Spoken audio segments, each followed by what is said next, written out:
કલ્પના કરો કે આપણી આસપાસની આ દુનિયા જે આપણને એકદમ નક્કર એકદમ વાસ્તવિક લાગે છે એ ખરેખર એમ કે એક મોટું સ્વપ્ન હોય તો યોગ વાસિષ્ઠમાં લીલાની જે કથા છે એ આપણને આવા જ ગહન પ્રશ્નો તરફ લઈ જાય છે. હા, બરાબર. આજે આપણે એ જ કથાને આગળ વધારવાના છીએ. ખાસ કરીને પુસ્તક 3ના અધ્યાય 28 થી 37 પર ધ્યાન આપીશું. બરાબર.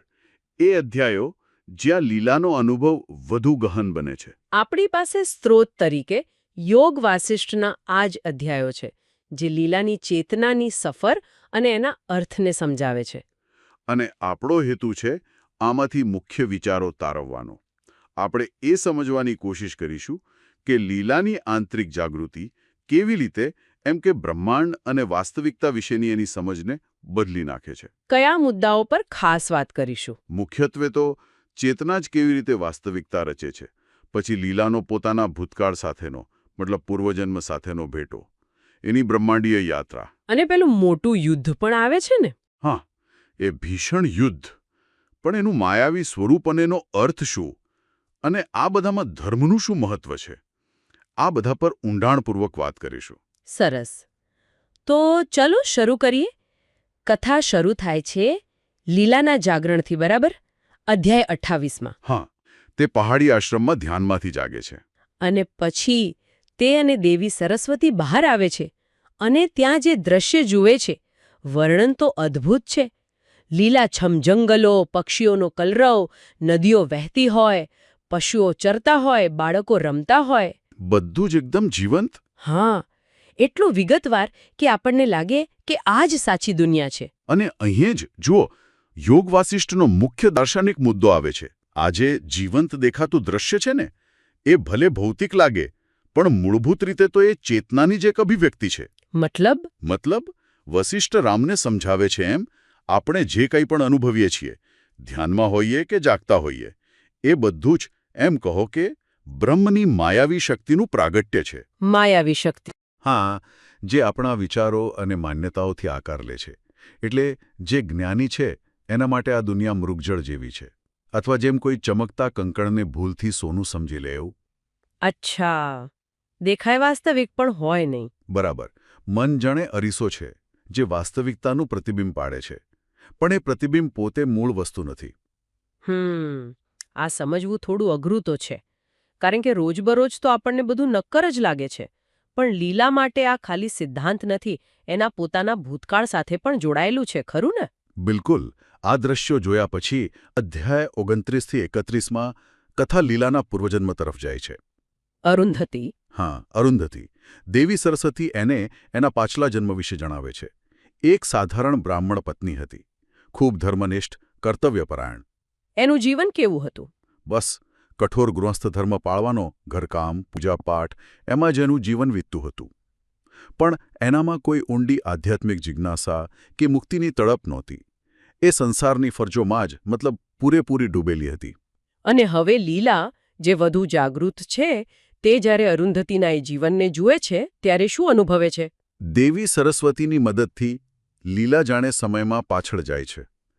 એ પોતાના જૂના ગામમાં પહોંચે છે જ્યાં અરુંધતી રહેતી હતી. ઓહ. હા, અને તે પોતાનું જૂનું ઘર, પેલો બગીચો, ગાયો, પરિવારના સભ્યો બધાને ઓળખે છે, જાણે ભૂતકાળ સામે જીવંત થઈ ગયું હોય. આ તો ગજબનો અનુભવ કહેવાય. અને આ અનુભવથી એને સ્પષ્ટ સમજાય છે કે અરુંધતી તરીકે એ સાંસારિક મોહ અને આસક્તિઓમાં કેટલી બધી ફસાયેલી હતી. તે પોતાના જ ભૂતકાળના રૂપને અને અત્યારની જે એની શુદ્ધ ચેતનાવાળી સ્થિતિ છે, એ બે વચ્ચેનો તફાવત જોઈ શકે છે. આ બહુ શક્તિશાળી ક્ષણ છે. કેમ? કારણ કે આ ભૂતકાળની મર્યાદાઓમાંથી મુક્ત થવાની શરૂઆત છે. તે પોતાના ભૂતકાળની સાક્ષી બને છે, પણ એનાથી બંધાતી નથી. પોતાના ભૂતકાળને આ રીતે જોઈને અને એની આસક્તિઓને ઓળખીને હવે લીલાની ચેતનાની સફર ક્યાં જાય છે? દેખીતું છે કે આ અનુભવ પછી એની દ્રષ્ટિ બદલાઈ હશે. હા, ચોક્કસ. હવે એની સફર વ્યક્તિગત ભૂતકાળથી આગળ વધે છે. હવે એ બ્રહ્માંડના વિશાળ ફલક પર જાય છે. એ કેવી રીતે? એના પતિ, જે હવે બીજા જન્મમાં રાજા વિદુર જ છે, એને મળવાની ઈચ્છા થાય છે એને. એટલે પછી લીલા અને દેવી સરસ્વતી એક અદ્ભુત બ્રહ્માંડીય યાત્રા શરૂ કરે છે. બ્રહ્માંડીય યાત્રા મતલબ અવકાશમાં? હા, ભૌતિક જગતની સીમાઓ ઓળંગીને. ગ્રહોના ક્ષેત્રો, દેવલોક, તારાઓનું આકાશ, એનાથી પણ પર. ક્યાં સુધી જાય છે? તેઓ એક એવા વિશાળ, ખાલી અને અંધકારમય અવકાશમાં પહોંચે છે જ્યાં પ્રકાશ પણ નથી. સરસ્વતી સમજાવે છે કે આ અવકાશ અનંત છે, અકલ્પનીય છે. અને આ યાત્રાનો અંત ક્યાં આવે છે? પેલું બ્રહ્માંડ એટલે કે કોસ્મિક એગનો ઉલ્લેખ છે ને, એ શું છે? હા, અંતે તેઓ એ બ્રહ્માંડ સુધી પહોંચે છે.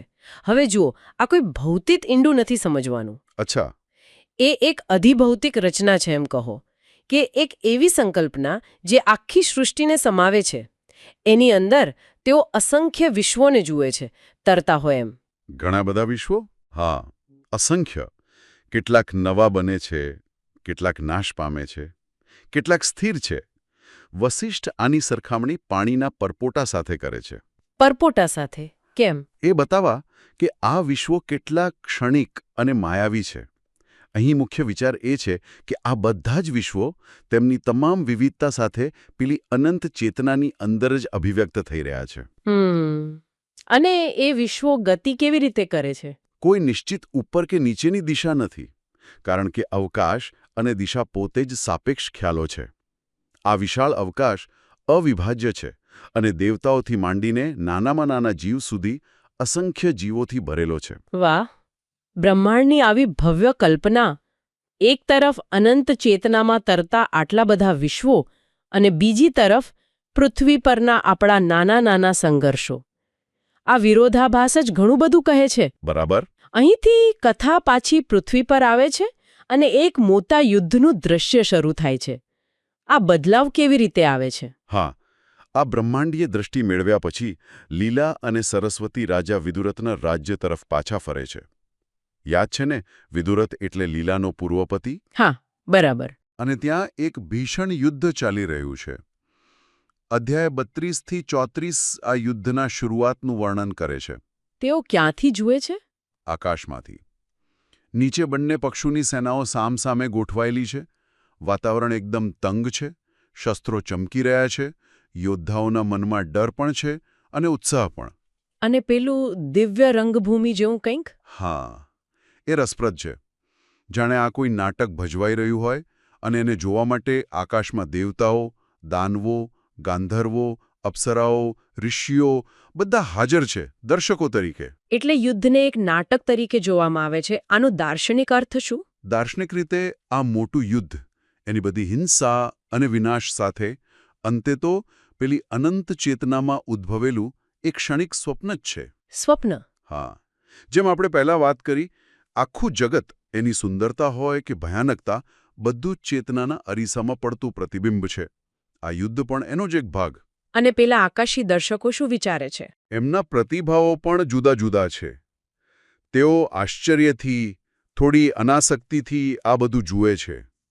કેટલાક યોદ્ધાઓની વીરતા અને ધર્મ માટે લડવાની ભાવનાની પ્રશંસા કરે છે. એમના માટે સ્વર્ગની કામના કરે છે. અને બીજા? બીજા લોકો આટલા મોટા પાયે થતા વિનાશ અને હિંસાની નિરર્થકતા પર દુઃખ વ્યક્ત કરે છે. આ બતાવે છે કે એક જ ઘટનાને જુદા જુદા દ્રષ્ટિકોણથી, ચેતનાના જુદા જુદા સ્તરેથી અલગ અલગ રીતે જોઈ શકાય છે. તમે કહ્યું કે યુદ્ધ મોટા પાયે હતું. કેટલું મોટું? કોણ કોણ ભાગ લે છે એમાં? કદાચ એનાથી યુદ્ધની ભયાનકતા અને પેલો માયાવી સ્વભાવ વધુ સ્પષ્ટ થાય. હા, અધ્યાય 35 અને 36માં એનું વિગતવાર વર્ણન છે. આ ખાલી બે રાજાઓ વચ્ચેની લડાઈ નથી. એમ લાગે કે જાણે આખું ભારતવર્ષ અને આસપાસના પ્રદેશો એમાં જોડાઈ ગયા છે. ખરેખર? કયા કયા પ્રદેશો? યાદી લાંબી છે. પૂર્વમાં કોસલ, મગધ, બંગાળ. દક્ષિણમાં કલિંગ, ચોલ, આંધ્ર, દ્રવિડ. પશ્ચિમમાં સિંધ, ગુજરાત. ઉત્તરમાં કૈલાસ, હિમાલય, ગાંધાર. બાપરે! એટલું જ નહીં, કુરુ, પંચાલ જેવા ઐતિહાસિક કુળો, ચીન, ફારસ, શક જેવા વિદેશીઓ પણ છે. પહાડી જનજાતિઓ, વનવાસીઓ, યક્ષો, પિશાચો, બધા જ. આ તો અકલ્પનીય લાગે છે. આટલા બધા લોકો એક યુદ્ધમાં? હા, એ યુદ્ધના વ્યાપને દર્શાવે છે. અને યુદ્ધનું વર્ણન કેવું છે? ખાલી કોણ લડે છે એ જ, કે પછી લડાઈ કેવી થાય છે એ પણ? નાના વર્ણન અત્યંત કાવ્યાત્મક અને સાથે સાથે ભયાનક પણ છે. યુદ્ધની સરખામણી પ્રચંડ વાવાઝોડા અને દરિયાના તોફાન સાથે કરી છે. ઓહ, યુદ્ધભૂમિનું દ્રશ્ય. લોહીની નદીઓ વહે છે, કપાયેલા અંગો અને મૃતદેહોના ઢગલા થાય છે. તલવારો, ભાલા, બરછી, ચક્ર, ગદા, ત્રિશૂળ બધા શસ્ત્રો વપરાય છે. દ્વંદ્વયુદ્ધો થાય છે. અને કાવ્યાત્મક કેવી રીતે? જેમ કે કપાયેલા માથાઓને કમળની ઉપમા આપી છે. આવા રૂપકો યુદ્ધની ક્રૂરતાને વધુ ધારદાર બનાવે છે. બધું મળીને એકદમ અરાજક અને વિનાશક ચિત્ર ઊભું થાય છે. આટલી ભયાનક અંધાધૂંધી અને વિનાશની વચ્ચે લીલા શું જુએ છે? એના પર શું અસર થાય છે? એની પેલી બ્રહ્માંડીય સફર અને જાગૃતિ એને કોઈ અલગ દ્રષ્ટિ આપે છે? આ જ મુદ્દો લીલાની સ્થિતિને ખાસ બનાવે છે. આટલો રક્તપાત અને અરાજકતા ચાલી રહી છે, પણ લીલાની દ્રષ્ટિ એ ઉત્કૃષ્ટ અને વ્યાપક રહે છે. મતલબ કે એ ખાલી યુદ્ધભૂમિ, મળદા અને લોહીની નદીઓ જ નથી જોતી, પણ એ જ સમયે એની સાથે સાથે એ દિવ્ય નગરો, આકાશી બગીચાઓ, દેવતાઓના નિવાસસ્થાનો એ બધું પણ જોઈ શકે છે. એક જ સમયે? હા, એક જ સમયે. બધું એની ચેતનામાં એક સાથે અસ્તિત્વ ધરાવે છે. આ અનુભવ પેલા સિદ્ધાંતને વધુ મજબૂત કરે છે કે આ આખું દ્રશ્ય ભૌતિક યુદ્ધની ક્રૂરતા અને દિવ્ય લોકની શાંતિ બધું જ ચેતનાના વિશાળ ફલક પર પ્રગટ થઈ રહ્યું છે. અચ્છા. એના માટે આ બધું એક જ સત્યના જુદા જુદા પાસા છે. આ દ્રષ્ટિ તો ખરેખર અસાધારણ કહેવાય. એ બતાવે છે કે ચેતનાના ઉચ્ચ સ્તરે વિરોધાભાસો પણ સાથે રહી શકે છે. અચ્છા, યુદ્ધમાં વીરતાની પણ વાત આવે છે ને? રામે વશિષ્ઠને પૂછ્યું તું આ વિશે. હા, પૂછ્યું તું. તો વશિષ્ઠ વીરતાને કેવી રીતે જુએ છે, ખાસ કરીને ધર્મના સંદર્ભમાં? હા, આ બહુ મહત્વનો પ્રશ્ન છે, જે અધ્યાય 29, 31 અને 34માં ચર્ચાયો છે. વશિષ્ઠ સ્પષ્ટ કરે છે કે સાચી વીરતા ખાલી શૌર્ય બતાવવામાં નથી. તો પછી શેમાં છે? એ ધર્મ સાથે જોડાયેલી હોવી જોઈએ. મતલબ કે યુદ્ધનો હેતુ ન્યાયી હોવું જોઈએ. જે યોદ્ધાઓ સાચા કારણ માટે લડે છે, જેમ કે પોતાના રાજ્ય કે લોકોના રક્ષણ માટે કે ધર્મની સ્થાપના માટે, હા, એવા યોદ્ધાઓ મૃત્યુ પછી સ્વર્ગ પામે છે. શાસ્ત્રો આવા ધર્મનિષ્ઠ યોદ્ધાઓનું સન્માન કરે છે. આવા વીર નાયકો મૃત્યુ પછી સ્વર્ગમાં જાય છે, જ્યાં અપ્સરાઓ પણ એમનું સ્વાગત કરે છે. અને જેઓ અધર્મ માટે લડે છે, ખોટા કારણોસર લડે છે, એમનું શું? એનાથી ઉલટું, જો અન્યાયી કારણોસર પોતાના સ્વાર્થ માટે, લૂંટફાટ માટે કે ખાલી અહંકાર અને અરાજકતા ફેલાવવા માટે લડે છે, એવા યોદ્ધાઓ કે બળવાખોરો નરક પામે છે. ઓહ! વશિષ્ઠ સ્પષ્ટ કહે છે કે અહંકાર અને અવ્યવસ્થામાંથી જન્મેલી હિંસા નિંદનીય છે.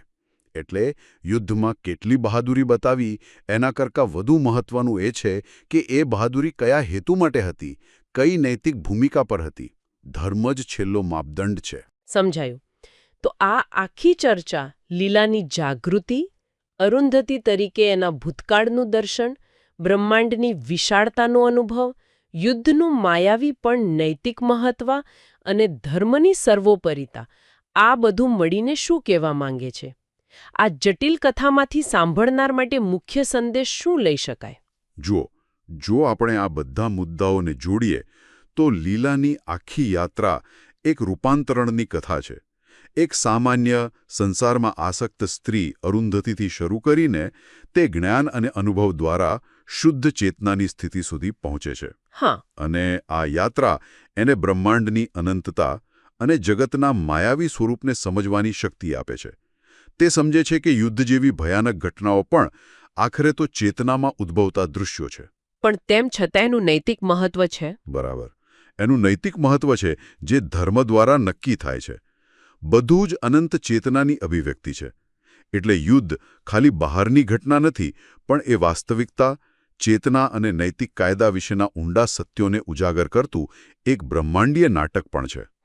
અને સૌથી રસપ્રદ વાત એ છે કે બહારના જગતની ઘટનાઓ વ્યક્તિની અંદરની સ્થિતિ, એની ચેતનાનું સ્તર અને એની દાર્શનિક સમજ સાથે કેટલી ગાઢ રીતે જોડાયેલી છે. ખરેખર આ ખૂબ જ ગહન અને ઘણા સ્તરોવાળી કથા છે.